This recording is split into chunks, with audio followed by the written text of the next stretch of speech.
Beloved, I tell you today that man does not make his own fortune by striving, by worrying, or by endless grasping. No fortune is placed in your hands by the Father, in his own perfect way and time. For what you are truly seeking is already seeking you. The treasure you long for has already been spoken into existence. The instant you desired it in your heart, it was prepared for you in the unseen. Fortune is not something you must steal, nor something you must struggle for. It is placed in your hands, delivered, as a gift from the divine supply. But how is it placed? Through faith. Through the clear word you speak and the picture you hold in mind.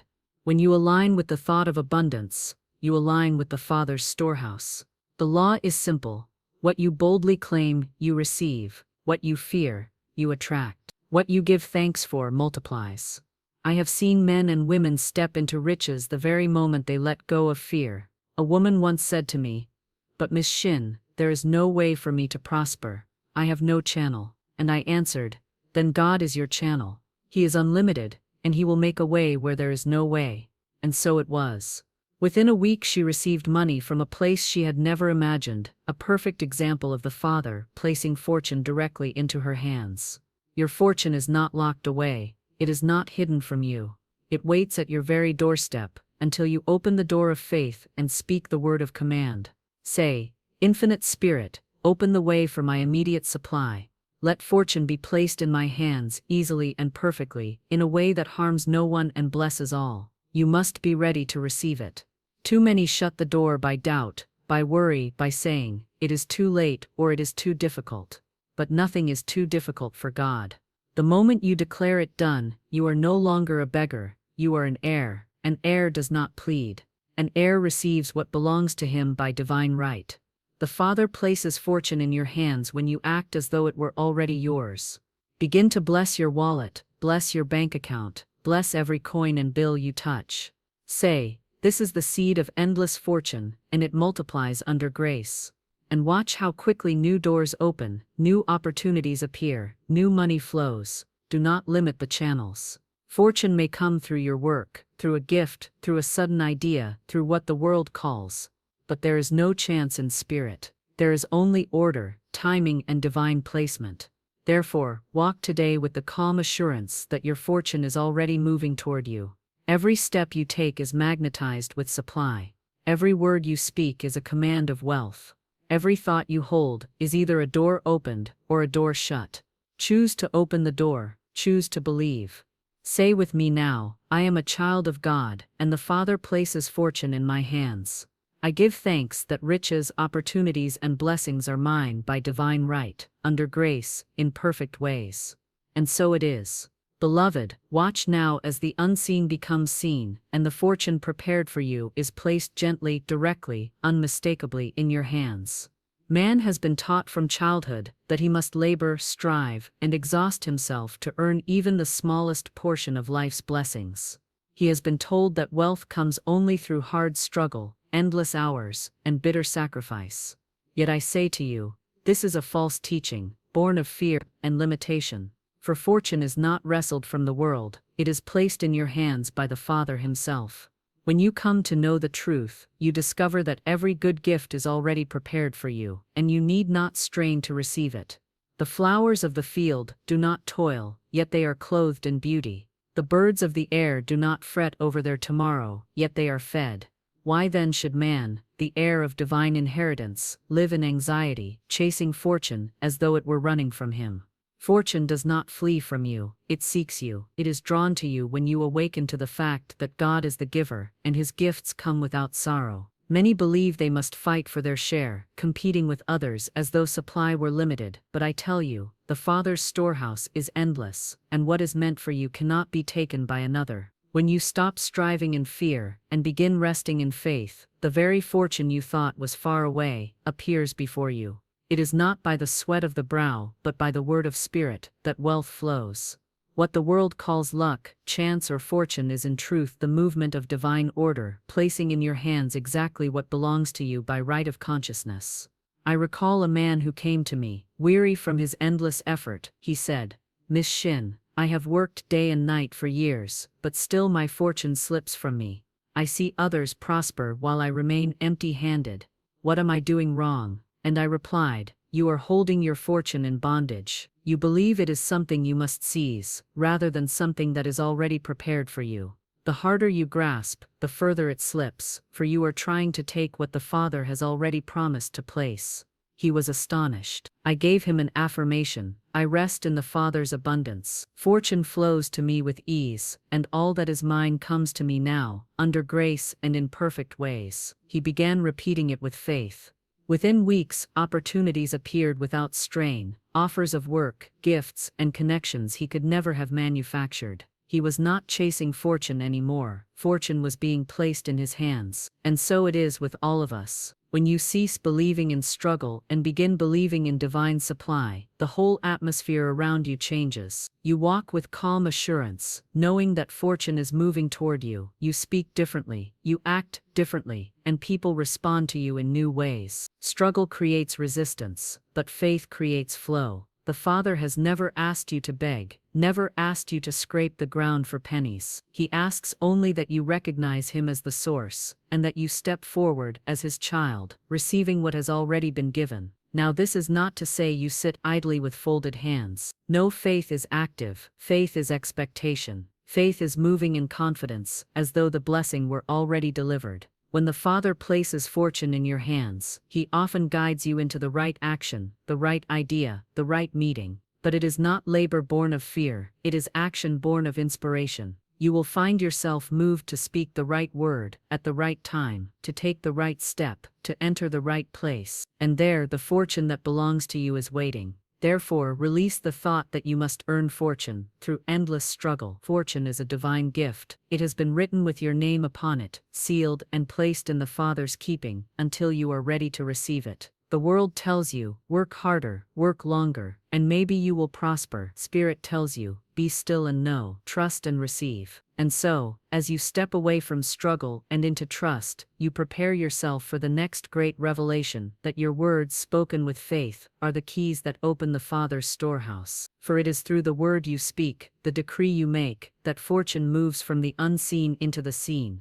The moment you recognize that fortune is a divine gift, and not the result of ceaseless struggle, the next truth comes forth with even greater clarity. It is the word you speak that opens the Father's storehouse. For the storehouse of heaven is always full, overflowing with supply, but it waits for the command of your word before it can pour into your visible life. Man often speaks carelessly, never realizing that every word he utters is a decree, a seed planted in the soil of the universe. Some say, I never have enough, and so they reap lack. Others say, money slips through my fingers, and so it continues to slip. They wonder why fortune eludes them, never recognizing that it was their own words that barred the gate. For as it is written, by thy words thou shalt be justified, and by thy words thou shalt be condemned. Your words are the invisible hands that either open or close the Father's treasure chest. I once knew a woman who constantly repeated, I am always broke, nothing ever works out for me. Her life mirrored her words exactly: empty purse, unpaid bills, endless disappointment. When I told her, you must change your words if you wish to change your life, she looked astonished. She thought circumstances came first, and words followed.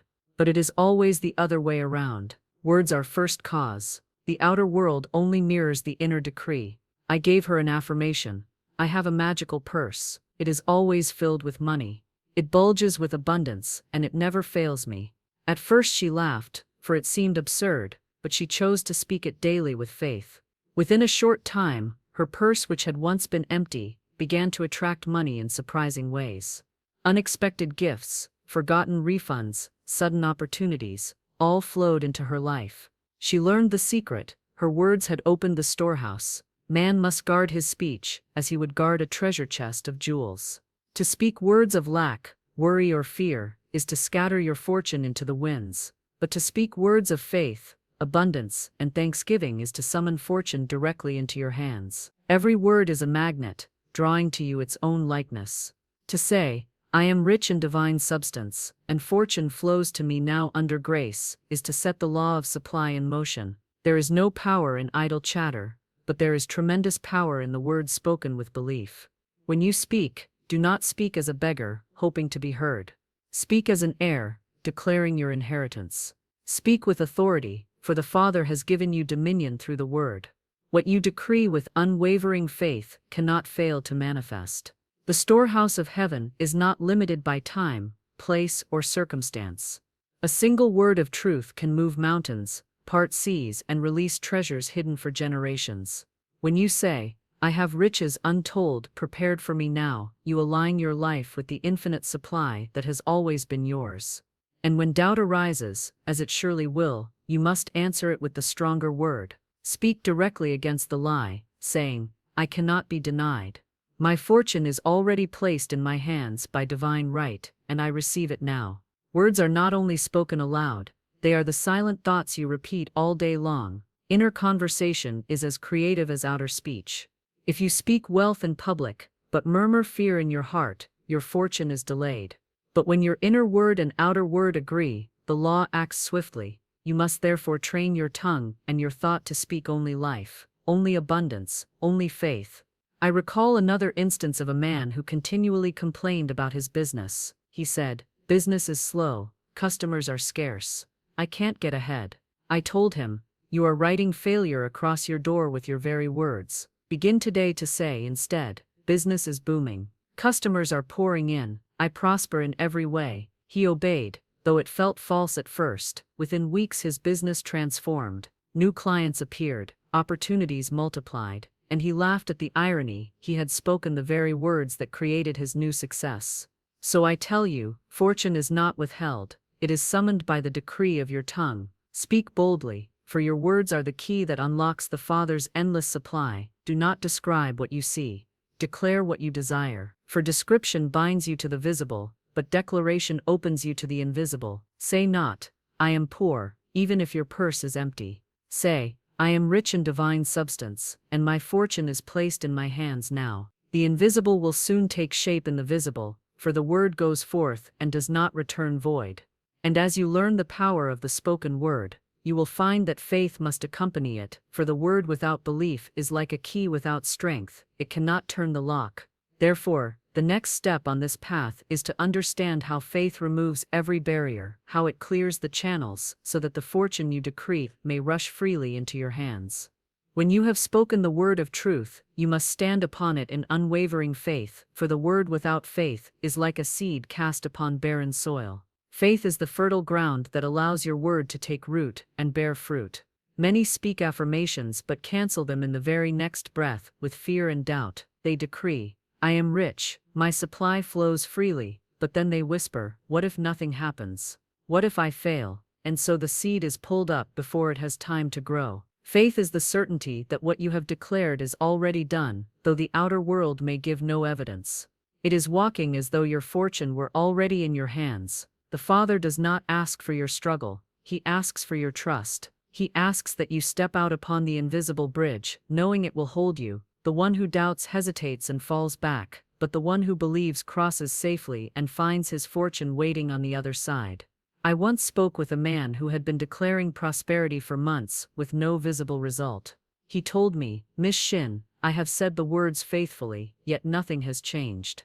I asked him, "Do you believe the words when you speak them?" He admitted he did not. He repeated them with the hope they might someday come true, but he did not believe they were true in that very moment, and that was the barrier. For the law acts not upon idle words but upon words clothed with faith. I gave him a practice. Each morning he was to say, "God is my instant constant and immediate supply. I give thanks that fortune is placed in my hands now," and then to imagine the joy of already receiving it. Within a short time, his affairs turned. He received a sudden payment that had been long delayed, then a new opportunity that increased his income beyond what he had expected. The key was not only his words, but his faith in them. Fear and doubt are the great barriers that dam the river of supply. When you say, "I want," but then secretly add, "but I do not know how it will come," you are cutting off the channel. Faith does not question the how, it knows the Father has endless ways. The moment you demand an explanation or begin to dictate the channel, you step into worry, and the flow halts. But when you declare, "It is done," and rest in quiet trust, the current breaks free, sweeping every obstacle from its path. Faith is not a timid hope, it is a bold certainty. It is the confident knowing that what belongs to you cannot be withheld. If you plant a seed in the ground, you do not dig it up each day to see if it is growing. You water it, you give thanks for it, you trust that the process is at work. So too with the word of prosperity. Speak it, water it with thanksgiving, and trust the Father to bring it forth in His perfect way. I have seen fortune arrive at the very brink of despair, when all visible means had failed. A woman once told me she had no money left, and no hope in sight. I said to her, "Stand firm in faith. Say, my supply comes swiftly, by divine right. Nothing can stand between me and my fortune." She obeyed, though her outer world gave her no reason to believe. That very week she was given the exact amount she needed by a relative who had unexpectedly decided to share a gift. Faith had removed the barrier, and fortune was placed in her hands. So many block their fortune by holding fast to the picture of lack. They cling to their worries, repeating them over and over in thought and speech, until the barrier becomes like iron. But faith shatters the iron gates. Faith is the hammer that breaks every chain. The Father has not withheld fortune. It is we who withhold it by unbelief. Release your fear, release your doubt, and you will find that the floodgates open and fortune rushes toward you with unstoppable power. Faith also requires persistence. The test often comes just before the demonstration. The darkness seems greatest before the dawn. Many give up on the edge of their miracle, but those who stand firm, declaring, "It is mine, it is done, nothing can oppose the will of God in my life," will see the dawn break and their fortune placed directly into their hands. Therefore, speak your words with faith and hold to them as a sailor holds the mast in a storm. Let no wind of fear blow you from your stand. Declare, "The Father is my unfailing supply, no barrier can stop my fortune. I walk in faith, and I receive now." With this attitude, every obstruction must crumble, every delay must end, and fortune must appear. And when you have learned that faith removes every barrier, you are ready to step into the greater revelation that you are not a beggar at the door of life, pleading for scraps, but an heir to the Father's infinite riches. You do not wait outside the storehouse, you hold the key to it, for by divine right, all that the Father has is already yours. When faith has removed the barriers, you begin to see with new eyes that you are not a beggar at the gates of fortune, but a rightful heir to the Father's inexhaustible supply. Too many approach life as though they must plead and scrape for every blessing, as though God were withholding good from them, as though they must bargain with heaven to receive even a crumb. But this is a false picture. A beggar is one who believes he has no claim, but an heir knows what belongs to him by right. You are not a beggar. You are the child of a king. You are the heir of a kingdom that knows no end, a kingdom where every blessing, every fortune, every opportunity is already prepared. The Father does not say, "If you beg hard enough, I may grant you something." He says, "All that I have is thine." And yet many continue to act as though they must crawl to the throne, instead of walking boldly into their inheritance. I once knew a woman who prayed constantly for money, but always with the tone of desperation, as though she were pressing her face against a locked window, pleading for someone inside to notice her. She would say, "Oh God, please help me, please give me something, anything at all." But her words came from the consciousness of a beggar, and so she lived as one. I told her, "Stop pleading and start claiming. Say, I am the heir of God's fortune. I thank thee, Father, that my wealth is already mine." At first she resisted, for it felt bold, too bold she thought. But she obeyed, and as she claimed her place as an heir, her affairs shifted. Money came to her in new and perfect ways, and she began to walk with a new confidence, no longer crouching in fear but standing in authority. This is the shift every soul must make. You must stop asking as though you have no rights, and begin claiming as though everything is already yours, for indeed it is. The Father does not ask his child to prove worthiness. You are worthy by birthright. You are the image of God, endowed with dominion. When you claim your inheritance, you align with the law of supply, and fortune flows. The beggar spirit says, "Maybe one day I will have enough." The heir says, "I have it now, for it is already given." The beggar looks at empty pockets and cries. The heir blesses the empty purse, calling it full, and soon it overflows. The beggar sees lack everywhere. The heir sees fortune in every direction. The beggar waits for permission. The heir walks in authority. You must choose which voice you will live by. For as long as you see yourself as a beggar, your fortune is delayed. But the moment you see yourself as heir, fortune rushes to meet you. Your consciousness determines your claim. If you declare poverty, you inherit poverty. If you declare abundance, you inherit abundance. I recall a man who told me, "I do not deserve wealth, others may prosper, but not I." And so he lived in continual lack. I said to him, "It is not a matter of deserving, it is a matter of inheritance. You cannot earn what is already yours, you can only claim it." This thought struck him deeply. He began to affirm, "I am an heir to the riches of God. Fortune belongs to me by divine right." Soon his whole life turned, business prospered, doors opened, opportunities multiplied. It was not by begging, but by claiming. As you step into this consciousness of heirship, you must act accordingly. Walk with dignity. Speak with authority. Bless with generosity. An heir does not hoard or fear, for he knows the storehouse is infinite. The beggar clings to his scraps, the heir shares freely, knowing more is always on the way. For what you give in faith multiplies, while what you clutch in fear diminishes. Do not picture yourself outside the gates of fortune, rattling the bars. Picture yourself within the house, sitting at the table, partaking of the feast. Speak as though you belong, for you do. And each time doubt whispers, "You have nothing," answer it with truth. "I have everything, for I am a child of God, and the Father places fortune in my hands." And as you walk daily in this consciousness of being an heir, your whole vibration changes. People sense it. Opportunities seek you out. The right channels open, and fortune finds its way into your experience with ease. This is not arrogance, it is truth. Arrogance says, "I did this myself." Heirship says, "All I have comes from the Father, and I give thanks for it." Therefore never lower yourself to begging, for you dishonor the giver when you do. Stand as heir, claim what is yours, and let fortune flow freely into your hands. And once you have claimed your inheritance, you must learn how to treat it, to bless it, to see it as a seed that multiplies. For the fortune that is placed in your hands is not static, it grows as you bless it, expands as you speak over it, and multiplies under grace. When you begin to live as an heir, receiving your fortune by divine right, you will soon discover the sacred secret of increase. Everything you bless multiplies.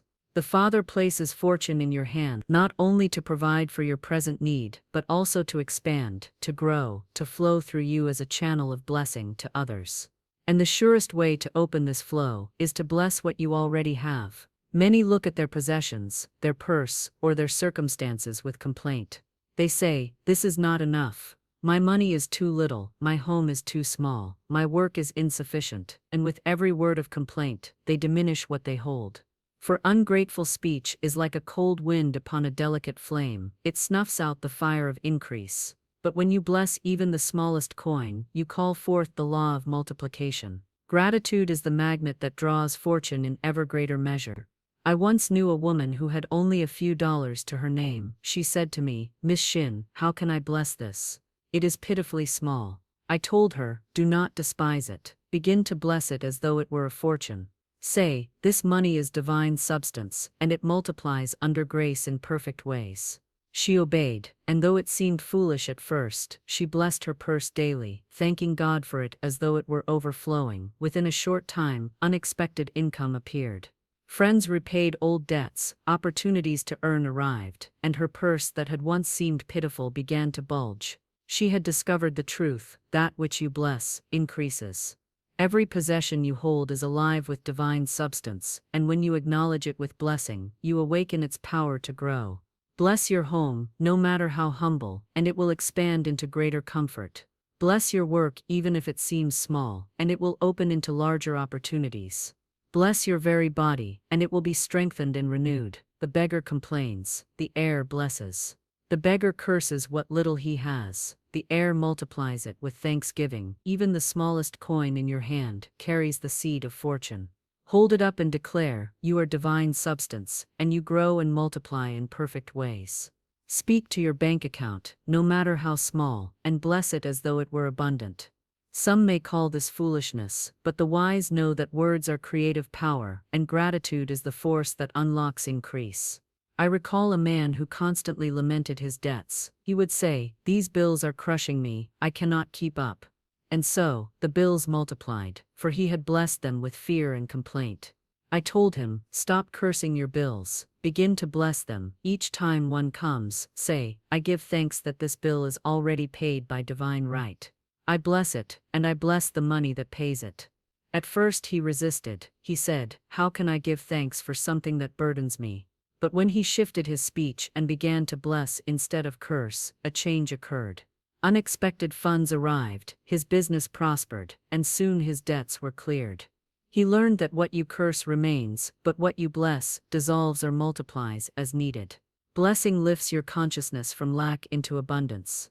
It is a declaration that you already have more than enough, and by the law of attraction, more is drawn to you. To say, this is not enough, is to anchor yourself in insufficiency. To say, this is blessed and ever increasing, is to anchor yourself in divine supply. You cannot step into fortune with a complaining tongue, you can only do so with a grateful one. Therefore look at what you have this very moment, and begin to bless it. Bless your clothes, bless your food, bless the chair you sit upon, bless the roof over your head. See them not as small, but as symbols of the greater fortune already moving toward you. In blessing them, you open the way for more to come, and you train your consciousness to expect expansion rather than limitation. The Father places fortune in your hands, not only to provide for you, but to awaken in you the spirit of thanksgiving. For every blessing you recognize expands, and every blessing you ignore shrinks. Begin today to see the seed of greatness in what you already hold. Speak over it, thank God for it, and watch how quickly it multiplies. And once you have learned to bless what you already have, you are ready to step into a higher truth, that the fortune which comes to you does not come through one limited path, but through countless channels. For the Father's supply is never bound to one source. He may use any avenue, any opportunity, any channel to place wealth in your hands, always under grace and in perfect ways. When you have blessed what you already hold, you begin to notice how swiftly fortune comes and how wonderfully it arrives. Not by the channel you expected, not by the plan you forced, but in ways so perfect, so complete, that you stand in awe of the Father's wisdom. For fortune is not the product of your own contriving, it is the unfolding of divine order, arriving through channels prepared long before you knew you would need them. So many shut the door upon their supply by dictating the manner in which it must appear. They say, it must come through this job, this person, this opportunity, and when that channel seems closed, they despair. Yet the Father is never limited. When one door shuts, another is already open. The supply is not tied to one source, but to the infinite source that created all. I recall a woman who insisted her only hope for money was through an inheritance. She clung so tightly to that one idea that she could not see the many other ways the Father might bless her. I told her, release the channel. Declare simply that your supply arrives in perfect ways. She struggled, for she wanted to control the outcome. But at last, she let go. Within a short time, she received a sum of money through a business opportunity she had never considered. The inheritance she had counted upon did not come, but her supply came nonetheless, and it came in a way that was perfect for her. This is the law. When you fix your mind upon one limited channel, you block the infinite. But when you open your hands in trust, saying, Father, let my fortune come to me through the perfect channel, the one I cannot miss, then the way is made plain. The supply may come through a gift, an unexpected refund, a new idea, a sudden opportunity, or even through what the world calls chance. But there is no chance in spirit, there is only divine order, moving with flawless timing. You must therefore let go of the question, how? Faith does not demand to see the map, it knows the destination is certain. Faith does not say, show me the path first. Faith walks forward, trusting that the ground will rise to meet its feet. In the same way, when you declare, my fortune is placed in my hands, you need not know the manner, simply give thanks in advance, and the way will be revealed. A man once came to me saying, Miss Shinn, my business has failed, there is no path for me to recover. Every door is closed. I told him, that is only what you see with mortal eyes. Begin to say, Infinite Spirit, open the way for my immediate supply, let my fortune come swiftly, under grace and in perfect ways. He began this practice, though his mind still clung to the picture of failure.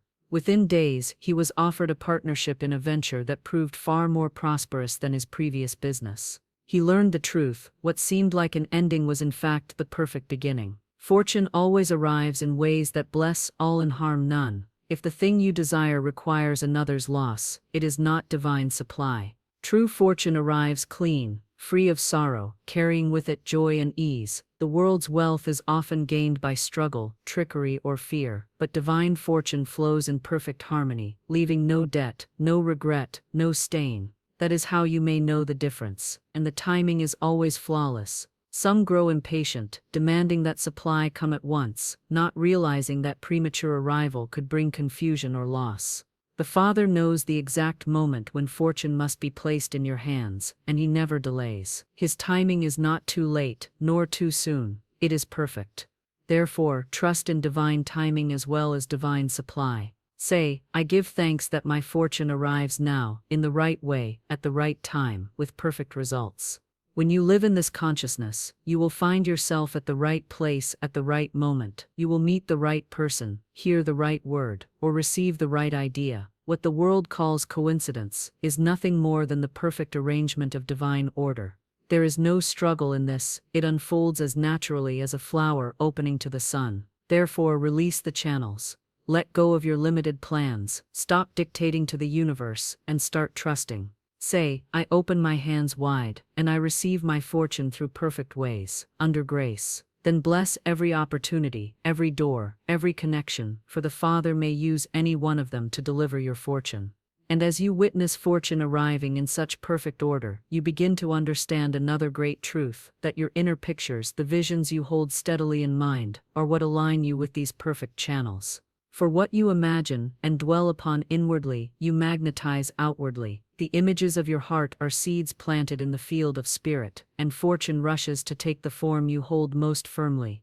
As you have seen, the Father's supply comes in perfect ways, and yet it is your inner picture that summons it forth. For every image you hold with feeling becomes a magnet, drawing to you its own likeness. The unseen is the parent of the seen, and the pictures you allow to dwell in your mind are the blueprints upon which fortune is built. If you hold before you a vision of lack, fear, and defeat, then lack and defeat will walk into your experience. But if you hold firmly the vision of abundance, of doors opening, of fortune flowing freely to you, then the universe must shape itself around that picture. I have often said, imagination is the scissors of the mind. It cuts out the pattern you will later wear. Many people live in garments of poverty, of failure, of sickness, because they have cut those patterns in secret, never realizing the power of their own imagination. They rehearse failure in their thoughts, they visualize bills mounting, they picture rejection and disappointment. And so the law must fulfill what they have pictured. But when you take hold of your imagination and consecrate it to truth, then fortune rushes to fill the mold you have prepared. A woman once came to me saying she desired a new home. She was weary of her surroundings and longed for beauty. I told her, see yourself already there. Walk through the rooms in your thought, feel the joy of the sunlight through the windows, give thanks for it as though it were yours now. She began this practice faithfully, and within months, a perfect house was offered to her, one far beyond what she had believed she could afford. But because she had lived in it already in her imagination, she stepped into it with ease when the opportunity arose. The Father places fortune in your hands through channels that match your inner pictures. If you picture only small things can come.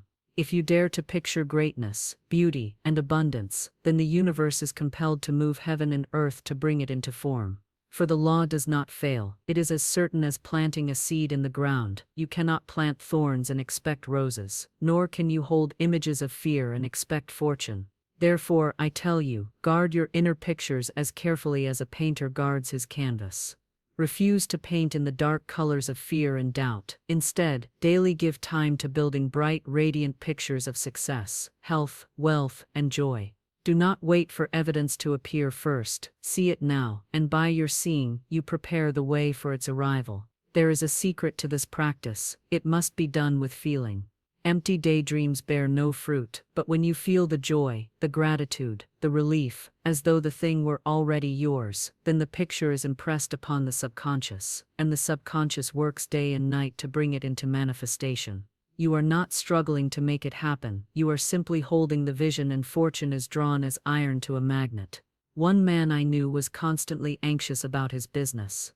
He feared collapse, and he pictured in his mind only creditors and failures. I said to him, Your pictures are poisoning your fortune. Begin now to see customers walking in, checks arriving, and your business flourishing. Do it as though it were real. He resisted, for his outer world seemed to contradict the inner picture, but at last he tried. He set aside time each morning to imagine his office filled with happy customers and his books filled with profits. Within a short season, his business turned, and he prospered. Why? Because he changed the inner picture, and the outer world had no choice but to conform. Every artist knows that what he paints inwardly will one day be seen outwardly. You too are an artist, and your canvas is the unseen realm. Fortune will not place in your hands what you have not first accepted in your heart. The picture you dare to hold is the picture you dare to live, and this is why visualization must always be pure, filled with faith, and aligned with good for all. If you attempt to picture gain that comes by another's loss, or wealth that harms or deceives, it cannot stand.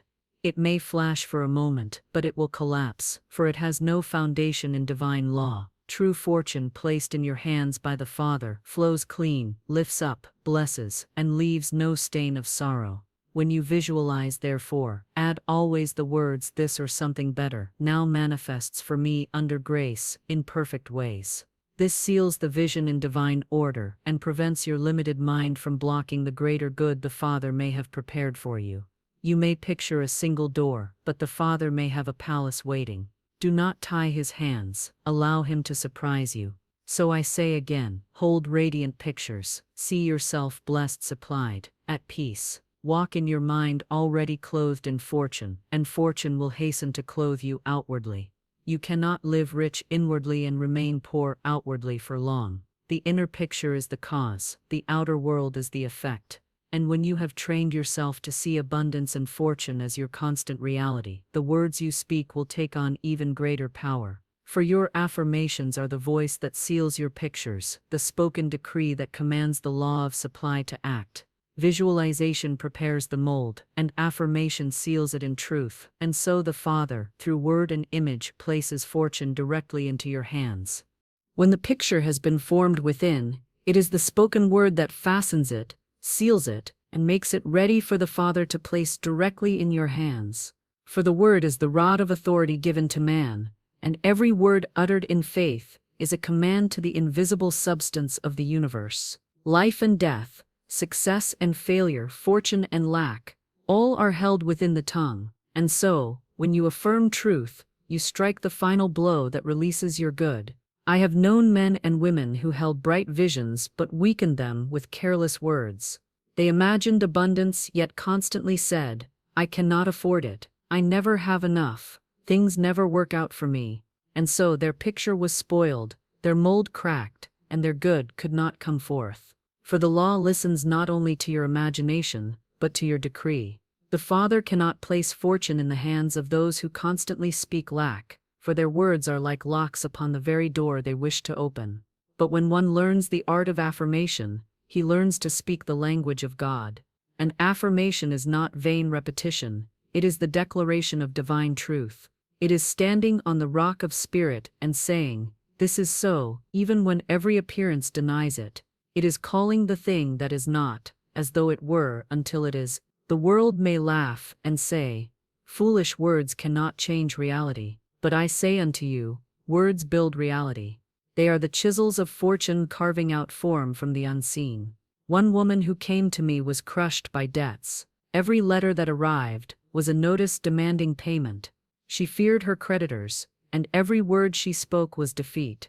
I told her, "Begin now to affirm God is my immediate supply. I am free from debt under grace in perfect ways." Speak it morning and night, and speak it when fear assails you. For words spoken in faith are stronger than letters of debt. She obeyed. At first, nothing seemed to move, but she persisted. Within weeks, unexpected checks began to arrive. Opportunities opened, her creditors were satisfied, and she walked free. She had loosed fortune by her affirmation. So you see, your affirmation is the hammer that drives the nail of truth into place. Without it, your pictures may waver and fade. But with it your pictures are established and made ready for delivery. The Father has already willed you fortune, but it is your word of faith that receives it. There is no greater affirmation than this. I now thank God that fortune is placed in my hands. I give thanks that every desire of my heart is now fulfilled under grace in perfect ways. Thanksgiving seals the blessing. Gratitude spoken before the evidence appears, compels the universe to hasten and provide the form. You cannot remain long without your fortune if you continually thank God for it as though it were already in your possession. A man once told me he desired success in business but could not seem to obtain it. His words were filled with doubt. I said to him, "You have been affirming failure without knowing it. Begin now to declare, 'Infinite Spirit, open the way for my immediate success. I am unmoved by appearances. I walk in fortune prepared by the Father.' Speak it until you believe it, and fortune will rise up to meet you." He did as I instructed, and his affairs turned, contracts appeared, and he was lifted into the very success he had once thought impossible. The Father places fortune in your hands, but your affirmation is the key that opens your fingers to receive it. Without the spoken word of faith, you close your hands and clutch only shadows. But with it you open your hands wide, and fortune drops in with ease. Remember too, that affirmation must be steady. A wavering word is like a wavering flame, flickering and soon extinguished. Say not today, "I am rich," and tomorrow, "I am poor." Say not one moment, "God is my supply," and the next, "I fear I shall fail." Hold fast to your declaration until it becomes the only language you speak. Let your words match your vision, and your vision match the truth, and then nothing can prevent the Father's fortune from being yours. When you combine vision and affirmation, you have the secret of creation itself. You see it within, you declare it without, and the law does the rest. The Father does not withhold, for he has already given. Your words simply claim what has been waiting. Therefore, I say to you, begin now. Speak boldly, declare constantly. Affirm daily that fortune is placed in your hands by the Father himself. Do not beg, do not plead, but stand in authority and give thanks. For when you affirm truth, you walk as a child of God, exercising the dominion he gave you from the beginning. And when fortune arrives, as it surely will, you will know it came not by chance, nor by the labor of fear, but by the law of spirit. You will know that it was always there waiting for you to see it, to speak it and to receive it. And your heart will overflow with gratitude, for you will have learned that the Father's fortune was never far from you. It was only waiting for your word. So let the last word of this teaching be the very affirmation that secures your good. I now thank the Father that fortune is placed in my hands. I am supplied, I am blessed, I am rich in every way under grace and in perfect ways. Hold it, speak it, believe it, and fortune must obey. And so, we come to the end of this truth. The Father has already gone before you, preparing the way, placing fortune into your very hands. You are no longer a seeker, but a receiver. You are no longer chasing shadows, but standing in the light of supply.